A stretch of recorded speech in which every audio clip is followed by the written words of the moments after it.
One of the things that always stuck in my mind, and we've had a lot of discussions over the years, you and I. How long has it been? Who can count? I tell you what, I gave up counting because he worked for the embassy and I was a freshman senator, and we were both very important then. Anyway, 75 years ago, the first Israeli Prime Minister, David Ben-Gurion, after declaring independence, used a phrase that I've quoted very often. He said that the world stands with Israel, to the dream of generations will be fulfilled. The dream of generations. And together, Israel and the United States have been working together to make that dream a reality for a long time. You've heard me say many times, with a no Israel, we'd have to invent one. And I mean it. It includes building a more stable and prosperous Middle East that over time is beginning to occur, and through historic initiatives that have begun in previous administrations, including most recently the Indian Middle East European Economic Corridor, which I think has enormous promise after the G20 meeting in India, which is going to connect India and Europe through Saudi Arabia, the UAE, and Israel. I think it's a big deal, and we're working on a lot more together. Today, we're going to discuss some of the hard issues, and that is upholding democratic values that lie at the heart of our partnership, including checks and balances in our systems, and preserving a path to a negotiated two-state solution, and ensuring that Iran never acquires a nuclear weapon. Because even where we have some differences, my commitment to Israel, as you know, is ironclad. I think without Israel, there's not a Jew in the world that's secure. I think Israel is essential. And I look forward to discussing all of this with you and working together with your team to fulfill those, as Ben-Gurion said, the dream of generations. I think we have a chance to, I suffer from oxymoron, Irish optimism. And I think that if you look at, if you and I 10 years ago were talking about normalization with Saudi Arabia, and I think we look at each other like, who's been drinking what?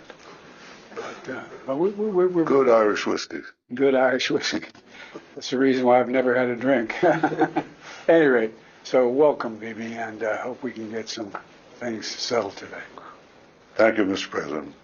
Joe, we've been friends for, I've checked it, over 40 years, and our friendship goes a long way and can take us a long way. I'm delighted to see you. I think we live at a time of great promise, but also grave danger. You just spoke about that great promise in the G20 meeting that you participated and led.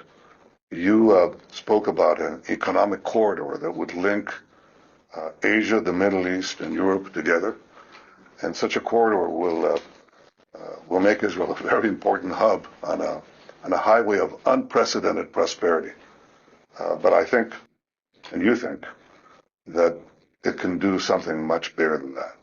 I think that under your leadership, Mr. President, we can forge a historic peace between Israel and Saudi Arabia. And I think such a peace would go a long way, first, to advance the end of the Arab-Israeli conflict, achieve reconciliation between the Islamic world and the Jewish state, and advance a genuine peace between Israel and the Palestinians. This is something within our reach. I believe that working together we can make history and create a better future for the region and beyond. And also by working together we can confront those forces that threaten that future, none more so than Iran. Mm-hmm. I appreciate, Mr. President, your continuous commitment to prevent Iran from achieving nuclear weapons capability. I think that's critical. And that shared goal of ours can be best achieved by a credible military threat, crippling sanctions, and supporting the brave men and women of Iran who despise that regime and who are our real partners for a better future. So I look forward to working with you and your team to realize the promise and confront the threat. As I said, we live in, and you said, we live in uncertain times, rapidly changing times. So I want to reassert here before you, Mr. President, that one thing is certain and one thing will never change, and that is Israel's commitment to democracy. We will continue to uphold the values that both our proud democracies cherish. And I think that working together we'll realize the promise, roll back the dangers, and bring a better future for our region and the world. We can make history. Mr. President, with your leadership, we can make history. Together. Together. Yeah. Okay. Thanks, President.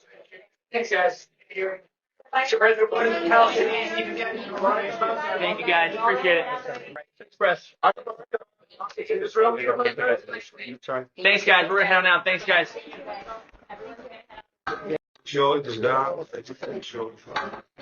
Yeah.